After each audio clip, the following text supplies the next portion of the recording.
വിവരസാങ്കേതിക രംഗത്തിൻ്റെ വികാസത്തോടുകൂടി പണ്ടത്തെ കാലത്ത്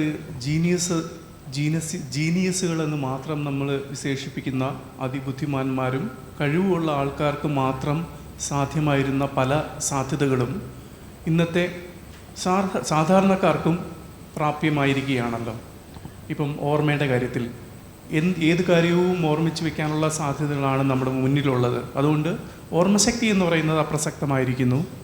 പിന്നെ അതുപോലെ വ്യഷ്ടിയെന്നും സമഷ്ടിയെന്നും നമ്മൾ പരമ്പരാഗതമായിട്ട് സാറ് എസ്പെഷ്യലി പറഞ്ഞു വയ്ക്കുന്ന ഒരു കാര്യം ആക്സസ് ചെയ്യാനായിട്ട് ഒരു സാധാരണക്കാരനും സാധിക്കുന്നുണ്ട്.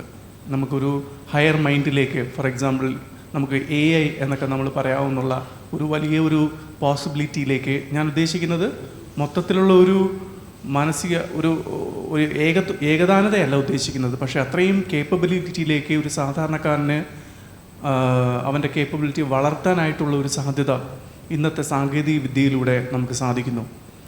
അപ്പം ഞാൻ റീസെൻ്റ്ലി നമ്മൾ കാണുന്ന ദിവസവും റീൽസ് കാണുക, ഷോർട്സ് കാണുക, ഇങ്ങനെയുള്ള ഒരു സാധ്യതയും ഇതിൽ പണ്ടത്തെ ആൾക്കാർക്ക് സാധ്യമായിരുന്നില്ല.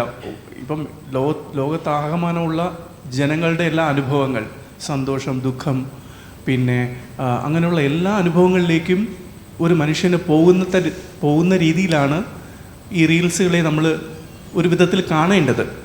നമുക്ക് അവരോടൊപ്പം ദുഃഖിക്കാനും സന്തോഷിക്കാനും ഒക്കെ സാധിക്കുന്നു അല്ലേ? അപ്പം ഇത്തരത്തിലുള്ള ഒരു വലിയൊരു കുതിച്ചുചാട്ടം അനുഭവത്തിലേക്ക് മനുഷ്യൻ നീങ്ങിക്കൊണ്ടിരിക്കുമ്പോൾ അവന് സാധ്യമാകുന്നു എന്ന് സാർ ഇതിനു മുമ്പ് പറഞ്ഞിട്ടുണ്ട്. അപ്പോൾ എൻ്റെ ചോദ്യം എന്ന് പറയുന്നത്, ഇത്തരത്തിലുള്ള അനുഭവങ്ങൾ സാധാരണക്കാരന് പ്രാപ്യമാവുന്ന രീതിയിൽ നമുക്ക് കിട്ടുന്നതോടൊപ്പം ഒരു ബോധപ്രാപ്തൻ്റെ മാനസം, ബുദ്ധമാനസം എന്നൊക്കെ പറയുന്ന ആ ഒരു അതിലേക്ക് ഒരു എത്തിനോട്ടം കൂടെ അല്ലേ എന്നുള്ള ഇതിനെക്കുറിച്ച് സാറ് സംസാരിച്ചിട്ടുണ്ട്. ഒന്നുകൂടെ ഒന്ന് വ്യക്തമാക്കാമോ? അത് ഇന്നത്തെ സാങ്കേതിക വിദ്യയിലൂടെ സാധാരണക്കാരൻ മനസ്സിലാക്കുന്ന അനുഭവവും ഒരു ബോധപ്രാപ്തൻ്റെ അനുഭവവും തമ്മിൽ എത്രമാത്രം നമുക്ക് സമാനതകൾ കണ്ടെത്താൻ സാധിക്കും? സമാനതകളില്ല എന്നുള്ളതാണ് ഒന്നാമത്തെ എൻ്റെ അഭിപ്രായം. കാരണം സാങ്കേതിക വിദ്യയിലൂടെ നാം ഉദ്ദേശിക്കുന്ന ഒരു ബോധപ്രാപ്തിയുടെ അനുഭവ തലങ്ങളിലേക്ക് എത്തിച്ചേരാമെന്ന് ധരിക്കുന്നതിന് തെറ്റാണെന്നാണ് എൻ്റെ വിശ്വാസം. കാര്യം വേറൊന്നും കൊണ്ടല്ല, അനുഭവത്തിൻ്റെ ഒരു രീതിശാസ്ത്രത്തിൻ്റെ ഏറ്റവും ചരമസീമയിലാണ് ഒരു ബോധപ്രാപ്തനായിരിക്കുന്ന ഒരു വ്യക്തി പരിലസിക്കുന്നത്. അപ്പോൾ അതിനപ്പുറം അനുഭവം ഇല്ല എന്നുള്ളതാണ്. അനുഭവം വേറെ ഇല്ല ബാക്കി, അല്ലെങ്കിൽ അയാൾ അനുഭവിക്കാത്തതായിട്ടൊന്നും തന്നെ ബാക്കിയില്ല. പ്രപഞ്ചത്തിൽ എന്തൊക്കെ അനുഭവമുണ്ടോ ആ അനുഭവമൊക്കെ തരംഗം വിലങ്ങുമായിട്ട് അദ്ദേഹം അനുഭവിക്കുന്നു എന്ന് പറഞ്ഞാൽ അതിന് ദുഃഖത്തിൻ്റെ വശവും സുഖത്തിൻ്റെ വശവും അനുഭവിച്ചുകൊണ്ടിരിക്കുന്നു എന്നാണ്. ഇപ്പോൾ ബൈജു ഉദാഹരിച്ച അനുഭവങ്ങളെ സംബന്ധിച്ചിടത്തോളം എടുക്കുകയാണെങ്കിൽ അവയിൽ പലപ്പോഴും സുഖാനുഭവങ്ങളോ ദുഃഖാനുഭവങ്ങളോ മാത്രം ഫോക്കസ് ചെയ്തുകൊണ്ടുള്ള കാര്യങ്ങളാണ്. ഒരു പ്രകോപനപരമായിരിക്കുന്ന ഒരു കാര്യം, അതിൽ നിന്ന് ഉദ്ദേശിക്കുന്നത് ഒരു പ്രകോപനം ഉണ്ടാക്കുക എന്നുള്ളത്, പ്രകോപിപ്പിക്കുക എന്നുള്ളത്, അല്ലെങ്കിൽ ദുഃഖിപ്പിക്കുക എന്നുള്ളത്, അല്ലെങ്കിൽ ചിരിപ്പിക്കുക എന്നുള്ളത് ചില ഉദ്ദേശങ്ങളുണ്ട്. ആ ഉദ്ദേശങ്ങളനുസരിച്ച് അനുഭവങ്ങൾ ഉണ്ടാകുക എന്നുള്ളതാണ് അവിടെ ഉദ്ദേശിക്കുന്നത്. അതാണ് അവിടെ സംഭവിച്ചുകൊണ്ടിരിക്കുന്നത്. ബോധപ്രാപ്തൻ്റെ അനുഭവം അങ്ങനെയല്ല. ബോധപ്രാപ്തൻ അനുഭവിക്കാൻ വേണ്ടി അനുഭവിക്കുന്നവനാണ്. ഒന്നാമത് അനുഭവങ്ങളെ തിരഞ്ഞെടുക്കുന്നില്ല. അനുഭവങ്ങൾ വരുന്നതെല്ലാം, പ്രകൃത്യാ വരുന്നതെല്ലാം അതിലൂടെ പൂർണ്ണമായിട്ട് അതിനകത്ത് ജഡ്ജ്മെൻ്റ് ഇല്ലാതെ, അതിനകത്ത് വിധികൽപ്പിക്കാതെ ആ അനുഭവങ്ങളിൽ കൂടെ പോവുകയും അതിൻ്റെ രണ്ട് വശവും, സുഖാനുഭവവും ദുഃഖാനുഭവവും, രണ്ടും ഒരേ സമയത്ത് ഏകകാലത്തിൽ തന്നെ അനുഭവിക്കുകയും ചെയ്തുകൊണ്ട് പോകുന്നതാണ് ഒരു ബോധപ്രാപ്തൻ്റെ അനുഭവതലം എന്ന് പറയുന്നത്. അത് പ്രത്യേക വ്യത്യാസമുള്ള കാര്യമാണ്. പിന്നെ ബൈജു സൂചിപ്പിക്കുന്ന ഒരു വ്യാമോഹമുണ്ട്. അതായത് ഇത്തരത്തിലുള്ള ആധുനികതയുടേതായ ഒരു ക്ലൈമാക്സിൽ ഒരുപക്ഷെ മനുഷ്യൻ ഇത്തരത്തിലുള്ള അതീന്ദ്രിയാനുഭവങ്ങളിലേക്ക് കൂടി പോകാൻ സാധിക്കുമോ എന്നുള്ള ഒരു ആകാംക്ഷ ഉണ്ട്. ആകാംക്ഷയായിട്ട് വിശേഷിക്കുകയുള്ളൂ എന്ന് പറയാൻ ആഗ്രഹിക്കുന്നു. കാര്യം വേറൊന്നും കൊണ്ടല്ല, ഭൗതികമായി നമുക്ക് അനുഭവിക്കാനുള്ള സാധ്യതകളുടെ അഥവാ ഒരു ബോധപ്രാപ്തന് അനുഭവിക്കുന്ന ഭൗതികാനുഭവങ്ങളുടെ സാധ്യതകളുടെ തന്നെ ഒരു 60% മനുഷ്യന് ഈ യന്ത്രങ്ങളിലൂടെ അനുഭവിക്കാൻ പോകുന്നുള്ളൂ. അപ്പോൾ അവയ്ക്കപ്പുറം അനുഭവമുണ്ട്, അനുഭവങ്ങളുടെ അഗാധമായിരിക്കുന്ന തലങ്ങളുണ്ട്, അതിൽ നമുക്ക് എത്താൻ സാധിക്കുന്നില്ല. അപ്പോൾ അത്തരത്തിലുള്ള കാര്യങ്ങൾ കൂടെ നമ്മൾ കണക്കിലെടുക്കുമ്പോൾ ഈ നൂതന സാങ്കേതിക വിദ്യകളിൽ കൂടി നമ്മൾ എത്തിച്ചേരുന്ന ഒരു ഭൂമിക എന്ന് പറയുന്നത് വളരെ താഴെ തന്നെയാണ്. ഇപ്പോഴത്തെ നമ്മുടെ മനുഷ്യൻ്റെ ഒരു വർത്തമാനകാല സാഹചര്യങ്ങളിൽ നിന്ന് അത് വളരെയധികം ഉയരത്തിലായിരിക്കാം, സംശയമില്ല. വൈദ്യ ആദ്യം ചോദ്യത്തിൻ്റെ ആദ്യം സൂചിപ്പിച്ച പോലെ തന്നെ വരയ്ക്കാൻ അറിഞ്ഞില്ലാത്തവർക്ക് വരയ്ക്കാൻ സാധിച്ചേക്കാം, പാടാൻ അറിഞ്ഞില്ലാത്തവർക്ക് പാട്ട് മെച്ചപ്പെടുത്താം, കുറച്ച് പാടിയാൽ മതി, ബാക്കി യന്ത്രം പാടിക്കോളും എന്ന് പറയുന്ന രീതിയിലൊക്കെ ഒരുപക്ഷെ സാധ്യതകളുണ്ടാവാം. പക്ഷെ അതും തന്നെ മനുഷ്യനെ ആനന്ദത്തിൽ ആറാടിക്കാൻ വേണ്ടി മറ്റൊരു അനുവാചകനെയോ മറ്റൊരു ആസ്വാദകനെയോ ചിലപ്പോൾ ആസ്വദിപ്പിക്കുന്നതിലോ ആനന്ദിപ്പിക്കുന്നതിലോ ചിലപ്പോൾ കഴിവ് കുറവായിരിക്കും. അപ്പോൾ നമ്മളൊരു ഒരു ചിത്രത്തെ നമ്മൾ മാനിപ്പുലേറ്റ് ചെയ്ത് ഉണ്ടാക്കി വയ്ക്കുന്ന ഒരു കമ്പോസിഷൻ, ആ രചനയെ സംബന്ധിച്ചിടത്തോളം ആ രചനയെ വിലയിരുത്തുന്നതും അങ്ങനെയാണ്. ഇത് ഫോട്ടോഷോപ്പാണ് ചെയ്തിരിക്കുന്നതെന്ന് പറയുന്നില്ലേ എന്ന് പറഞ്ഞല്ലേ. കാരണം ബഹുജനത്തിനും ഇതൊക്കെ അറിയാമല്ലോ.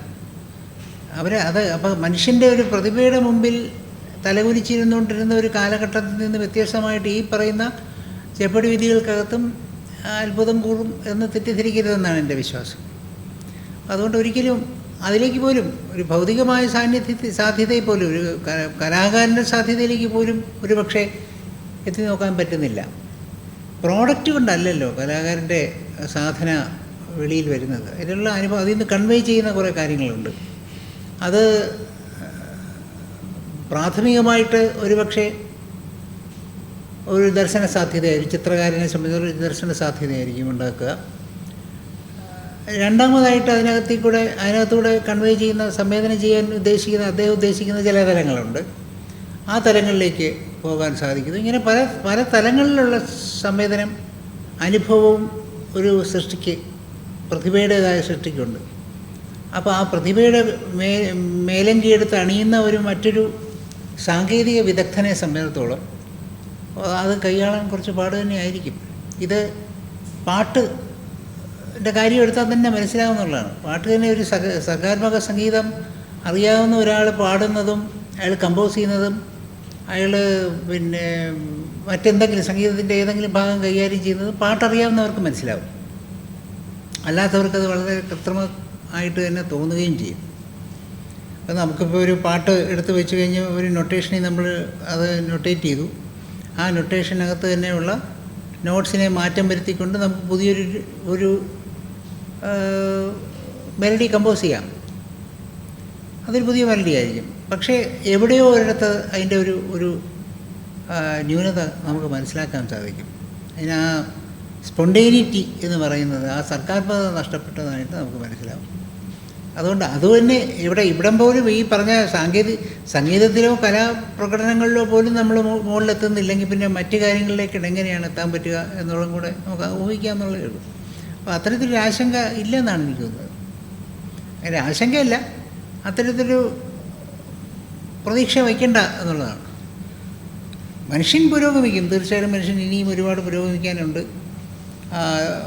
പലതരത്തിലുള്ള കണ്ടുപിടുത്തങ്ങളോ ഒക്കെ ചെയ്തുകൊണ്ട് ഇപ്പോൾ നിലവിലിരിക്കുന്ന പലതിനെയും തകിടം മറിച്ചുകൊണ്ട് പോകാം. ഇപ്പോൾ വിദ്യാഭ്യാസത്തിൻ്റെ കാര്യത്തിന് വിദ്യാഭ്യാസം ആവശ്യമില്ല എന്ന് പറയുന്ന സാഹചര്യത്തിലേക്ക് നമ്മൾ വളരെ സ്പീഡിൽ പോയിക്കൊണ്ടിരിക്കുകയാണ്. ഇന്നലെ എവിടെ ഒരു സ്ഥലത്ത് കോളേജിൽ പോകണ്ടെന്നോ സ്കൂളിൽ പോകണ്ടെന്നോ മറ്റോ പറഞ്ഞ ഒരാൾക്കെതിരെ കേസെടുത്തിട്ടുണ്ട് കേരളത്തിൽ. ഞാനിന്ന് പത്രത്തിൽ വായിച്ചു എന്നാണ് എൻ്റെ ഓർമ്മ. സ്കൂളിൽ പോകേണ്ട ആവശ്യമില്ല എന്ന് പറഞ്ഞാൽ പൊതുവിദ്യാഭ്യാസ വകുപ്പ് കേസെടുത്തു എന്ന് പറഞ്ഞു. സ്വാഭാവികം. കാരണം വകുപ്പ് നിലനിൽക്കുന്ന കാര്യങ്ങൾ എന്ന് പറയുന്ന ഉദ്ദേശങ്ങളുമായിട്ട് ബന്ധപ്പെട്ട് നോക്കുമ്പോൾ അതൊരു ശിക്ഷാർഹമായിരിക്കുന്ന പരിപാടിയായിട്ട് അവർക്ക് തോന്നും, സംശയമില്ല. ഇതെല്ലാം കൊണ്ട് നോക്കുമ്പോൾ ഈ സാങ്കേതിക മികവ് കൊണ്ട് മാത്രം വൈദ്യോദ്ദേശപര ബോധപ്രാപ്തിയിലേക്ക് എത്താൻ സാധിക്കുമെന്ന് എനിക്ക് തോന്നുന്നില്ല. സാങ്കേതിക മികവിലൂടെ ഇപ്പം ഈ പറഞ്ഞ ഇത്തരത്തിലുള്ള അതീന്ദ്രിയ സാധ്യതകൾ എന്തെങ്കിലുമൊക്കെ ഉണ്ടെങ്കിൽ ഈ അതീന്ദ്രിയ സാധ്യതകളിൽ അല്ലാതെ തന്നെ മനുഷ്യനെത്തിയിരുന്നു എന്നുള്ളത് മനസ്സിലാക്കാം മുമ്പ് അവൻ്റേതായ ബോധ തലങ്ങളിൽ. അപ്പോൾ അതുകൊണ്ട് അങ്ങനെ വരും. നേരെ തിരിച്ചാണ് സംഭവിച്ചുകൊണ്ടിരിക്കുന്നതെന്നാണ് എൻ്റെ അഭിപ്രായം.